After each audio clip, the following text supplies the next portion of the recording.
Competition academy के YouTube portal पे आपका स्वागत है। आइए शुरू करते हैं। आज की ये 12वीं सीरीज है। लगातार 20 प्रश्नों की सीरीज आप लोगों को दी जा रही है प्रतिदिन, और अभी तक 11 सीरीज हो चुकी हैं। आज ये 12वीं सीरीज है और इस 12वीं सीरीज में हम लोग जो बात करेंगे हिंदी भाषा का विकास, उस पर आधारित प्रश्न होगा। कल भी हिंदी भाषा के विकास पर था। सीरीज 11 से लेकर सीरीज 20 तक हिंदी भाषा का विकास पर ही प्रश्न आपको मिलेगा।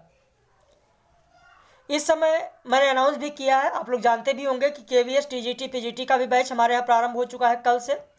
यूजीसी नेट जेआरएफ 2022-23 के लिए भी बैच शुरू हो चुका है कल ही, और कल 10 दिसंबर को ही हायर यूपीएचएससी का बैच भी प्रारंभ हो चुका है। जो भी हमारे नए कैंडिडेट हैं जो जुड़े हैं, जिनको सुबह पीडीएफ दिया गया है, सुबह ही टेस्ट सीरीज दी गई है, आप लोग जब लेक्चर सुने जो 2:30 बजे दिया जाता है विस्तृत वीडियो लेक्चर, तो कॉपी पेन लेकर बैठें। और जो भी नए लोग हैं, जब रात में लाइव कक्षा में रहें तो लाइव कक्षा में भी आप लोग कॉपी पेन लेकर बैठें। बहुत सारी चीज़ें पीडीएफ में नहीं होती हैं, आप लोगों को बताया जाता है तो उसे लिख सकें। और जो भी हमारे नए व्यूअर्स हैं, अगर जुड़ना चाहते हैं, पेड बैच ज्वाइन करना चाहते हैं, तो हमारे इस नंबर पर फ़ोन करके व्हाट्सएप करके फीस और सारी जानकारी ले सकते हैं। तो हम लोग फिर मिलेंगे आगे 12वीं सीरीज में ऐसे ही नई जानकारी के साथ। लेकिन पहले आइए आज की सीरीज को हम देख लेते हैं। निम्न में से किसने अंग और य के स्थान पर अनुस्वार के प्रयोग का सुझाव दिया? श्याम सुंदर दास, श्रीनिवास, काका कालेलकर, राष्ट्रभाषा प्रचार समिति। प्रश्न संख्या 1 देखें, और इसमें जो भी प्रश्न आप लोगों को दिए जाते हैं बहुत ही महत्वपूर्ण प्रश्न है। जो भी हमारे व्यूवर्स हैं, अगर स्क्रीनशॉट लेना चाहें प्रश्न का तो स्क्रीनशॉट ले सकते हैं। तो अंग और य के स्थान पर अनुस्वार के प्रयोग का सुझाव श्याम सुंदर दास ने दिया।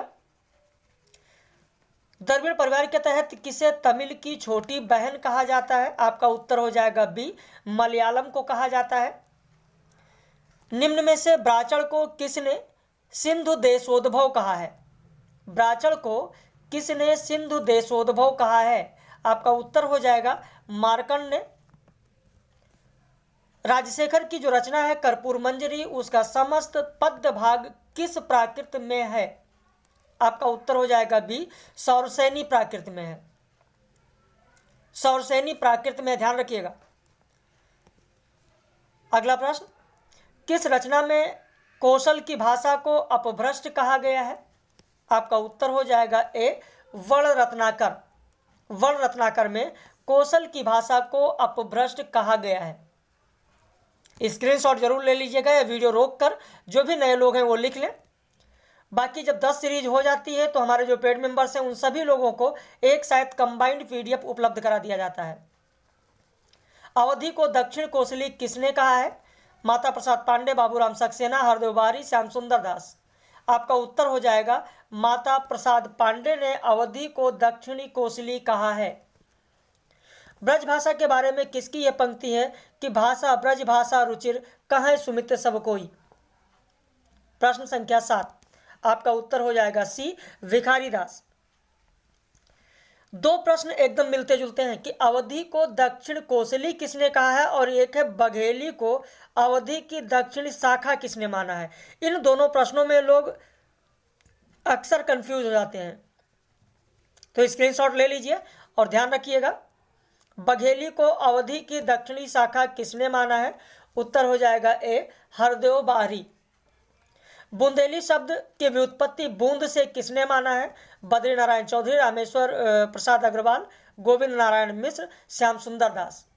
आपका उत्तर हो जाएगा बी, रामेश्वर प्रसाद अग्रवाल। कुछ लोग कहते हैं सर इस तरीके के तथ्य जो अक्सर परीक्षाओं में पूछे जाते हैं और इतनी गहराई से कहाँ से आप कराते हैं? देखिए, किसी एक पुस्तक में ये सारे तथ्य नहीं मिल पाते हैं। कल की लाइव कक्षा में भी मैंने बताया था आप लोगों को कि भोलानाथ तिवारी की जो किताब है हिंदी भाषा का संक्षिप्त इतिहास, उसको लेकर चलते हैं। उदय नारायण तिवारी की जो किताब है हिंदी भाषा का उद्गम और विकास, उसे लेकर चलते हैं। श्याम सुंदर दास का हिंदी भाषा और साहित्य, धीरेन्द्र वर्मा का हिंदी भाषा का इतिहास, कामता प्रसाद गुरु का हिंदी भाषा व्याकरण, और हरदोबारी का हिंदी भाषा, हरिऔध जी का हिंदी भाषा और उसके साहित्य का विकास। इन 6-7 किताबों को स्रोत के रूप में लेकर हम चलते हैं। जैसे अभी यही प्रश्न हमने देखा कि बुंदेली शब्द की व्युत्पत्ति बूंद शब्द से किसने माना? रामेश्वर प्रसाद अग्रवाल ने माना। अभी आपको कहाँ मिलेगा? ये मिलेगा हिंदी भाषा और उसके साहित्य का विकास, अयोध्या सिंह उपाध्याय हरिऔध, वहां पर आपको मिलेगा। निम्न व्याकरण रचनाओं और रचनाकारों का वेमेल जोड़ा कौन सा है? विभक्ति विचार गोविंद नारायण मिश्र, भाषा प्रभाकर रामेश्वर प्रभाकर, भाषा तत्व प्रकाश विश्वेश्वर दत्त शर्मा, हिंदी कौमुदी अंबिका प्रसाद वाजपेयी। इनमें से सुमेलित कौन सा नहीं है, यानी गलत कौन सा है? आपका उत्तर हो जाएगा बी, भाषा प्रभाकर। लेकिन कुछ लोग नाम को देखकर कहेंगे बी तो नहीं, गलत होगा। नाम भी है भाषा प्रभाकर किताब का नाम और लेखक का नाम रामेश्वर प्रभाकर, इसका मतलब यही होगा, ये गलत नहीं है। बाकी गलत कोई हो सकता है ना? ऐसा बिल्कुल भी ना सोचें। आपका उत्तर हो जाएगा बी, गलत है, क्योंकि भाषा प्रभाकर ठाकुर रामचरण सिंह का है। किसका है? ठाकुर रामचरण सिंह, ठाकुर रामचरण सिंह, ठाकुर रामचरण सिंह। ध्यान रखिएगा, अगर कॉपी पेन लिए बैठे हैं आप तो जरूर लिख लीजिएगा कि भाषा प्रभाकर ठाकुर रामचरण सिंह की रचना है। कवायद हिंदी व्याकरण पुस्तक के लेखक कौन है? लल्लूलाल, कांता प्रसाद गुरु, श्याम सुंदर दास, ग्रियर्सन। आपका उत्तर हो जाएगा ए, लल्लूलाल। कवायद हिंदी व्याकरण लल्लूलाल की रचना है। अगला प्रश्न, हौसा भाषा किस कुल की भाषा है? भारोपीय कुल, सेमेटिक कुल, हेमेटिक कुल, यूराल अल्टाइक कुल। प्रश्न संख्या 12, आपका उत्तर हो जाएगा सी, हेमेटिक कुल की भाषा है हौसा भाषा। ये जो कुल वाला होता है, कुल से आधारित एक प्रश्न आता है कि कौन सी भाषा किस परिवार की है, इस पर आधारित हर परीक्षा में एक न एक प्रश्न पूछा जाता है, तो इस पर आप लोगों का विशेष ध्यान होना चाहिए। निम्न में से भाषा व भाषा परिवार का सुमेलित जोड़ा कौन सा नहीं है, यानी गलत कौन सा है? तातारी भाषा यूराल अल्टाइक कुल की है, काप्टिक भाषा हेमेटिक कुल की है, हबसी भाषा सेमेटिक कुल की है, अरबी भाषा भारोपीय कुल की है। तो इसमें से गलत कौन सा होगा? आपका उत्तर हो जाएगा डी, अरबी भारोपीय कुल की नहीं है, सेमेटिक कुल की है, अरबी सेमेटिक कुल की है। अगर नहीं पता है तो लिख लें, अरबी सेमेटिक परिवार की भाषा है। कौन सी बोली पश्चिमी हिंदी की नहीं है? ध्यान देना, कौन सी पश्चिमी हिंदी की नहीं है, इन शब्दों पर आपको ध्यान देना है। शब्दों पर ध्यान नहीं देंगे गलत हो जाएगा। दोहा या दोहा मूलतः किस भाषा का शब्द है? आपका उत्तर हो जाएगा बी, अपभ्रंश भाषा का शब्द है। संयुक्त व्यंजन बनाने के लिए किस वर्ण में हलंत लगाना अनिवार्य है? आपका उत्तर हो जाएगा डी, ठ। ठ को आप आधा ठ नहीं लिख सकते हैं, स्वर विहीन ठ नहीं लिख सकते हैं। बाकी क को आप स्वर विहीन का अगर हलंत आप ना भी लगाएं तो स्वर विहीन ऐसे आप लिख सकते हैं। ल को स्वर विहीन ल आप ऐसे भी लिख सकते हैं। बा को स्वरविहीन ब आप ऐसे भी लिख सकते हैं। हलंत लगाने की आवश्यकता नहीं है, लेकिन हलंत लगाना अनिवार्य ठा में है। आप ठा के नीचे हलंत लगाकर ही स्वरविहीन लिख सकते हैं, आधा ठा नहीं लिखा जा सकता है। इस चीज को ध्यान रखिएगा। तो आपका उत्तर हो जाएगा डी।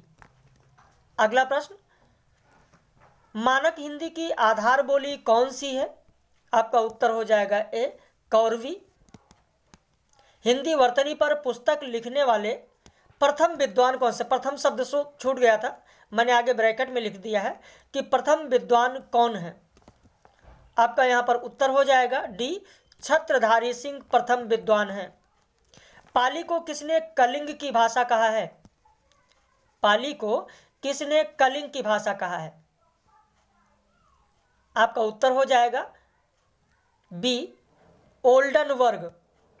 अब कई लोग कहेंगे सर पाली को कलिंग भाषा किसने कहा? ये तो हमको कहीं भी तथ्य में नहीं मिल रहा है। अगर तो भोलानाथ तिवारी की किताब पढ़िए, हिंदी भाषा का संक्षिप्त इतिहास।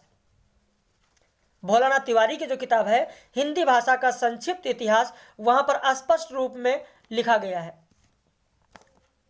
भाषा के अर्थ में संस्कृत शब्द का प्रथम प्रयोग कहाँ मिलता है, यह भी स्रोत मैं आपको बता दे रहा हूँ। वाल्मीकि रामायण में भोलानाथ तिवारी की हिंदी भाषा का संक्षिप्त इतिहास पढ़ेंगे, वहां पर आपको मिल जाएगा। प्रश्न कैसे लगे कमेंट करके जरूर बताइएगा। और जो भी हमारे नए व्यूवर्स हैं वो चैनल को सब्सक्राइब कर लें, ताकि जब हिंदी भाषा के विकास पर आधारित 20 प्रश्न की 13वीं सीरीज कल पब्लिश की जाए तो उसका नोटिफिकेशन आपको मिले। और इन 20 प्रश्नों में से अगर आप हल कर रहे होते तो आपके कितने प्रश्न सही होते, ईमानदारी के साथ एक बार कमेंट करके जरूर बताइएगा। उससे यह पता चलता है कि कितनी गहनता के साथ आप अध्ययन कर रहे हैं। देखिए, आप कहीं भी पढ़ रहे हो, कहीं भी ज्वाइन किए हो या सेल्फ स्टडी कर रहे हो, लेकिन इन 20 प्रश्नों को अगर आप प्रतिदिन देखते रहेंगे तो उससे आपको भी ये अंदाजा होगा कि आप किस डायरेक्शन में जा रहे हैं। जो आप पढ़ाई कर रहे हैं, जिस तरीके के परीक्षा में प्रश्न पूछे जाते हैं, क्या वैसी तैयारी आपकी है या अभी नहीं। तो इसको जरूर आप देखते रहें। बाकी हम लोग ऐसे ही मिलते रहेंगे 20 प्रश्नों के महत्वपूर्ण प्रश्नोत्तरी के साथ प्रतिदिन। अगर आप ज्वाइन करना चाहते हैं हमारे यहाँ बैच, तो उसके लिए मैंने आपको बता ही दिया है कि आप हमारे इस नंबर पर फ़ोन करके व्हाट्सएप करके फ़ीस और सारी जानकारी ले सकते हैं। KVS के TGT PGT के लिए अब तो TGT का भी बैच अलग होगा, पहले तो एक साथ हो जाता था, लेकिन अब TGT भी अलग होगा, PGT भी अलग होगा, क्योंकि दोनों का सिलेबस KVS ने इस बार पूरी तरीके से अलग कर दिया, कहीं कोई समानता नहीं है। अगर आप UGC नेट JRF के लिए जुड़ना चाहते हैं तो भी आप हमारे इस नंबर पर मैसेज करके सारी जानकारी ले सकते हैं। कल 10 दिसंबर से ही प्रारंभ हो चुका है बैच। ये तीनों बैच UPHESC हायर के लिए, UGC नेट के लिए, KVS TGT PGT के लिए कल 10 दिसंबर से बैच प्रारंभ हो चुका है। अगर आप ज्वाइन करेंगे तो कल का लेक्चर जो छूटा है, जो आज का लेक्चर आपका छूटेगा, वो आपको उपलब्ध करा दिया जाएगा। ठीक है, तो बाकी आप जुड़ना चाहते हैं तो इस नंबर पर आप संपर्क करें। हम लोग फिर मिलेंगे कल 13वीं सीरीज में हिंदी भाषा का विकास में।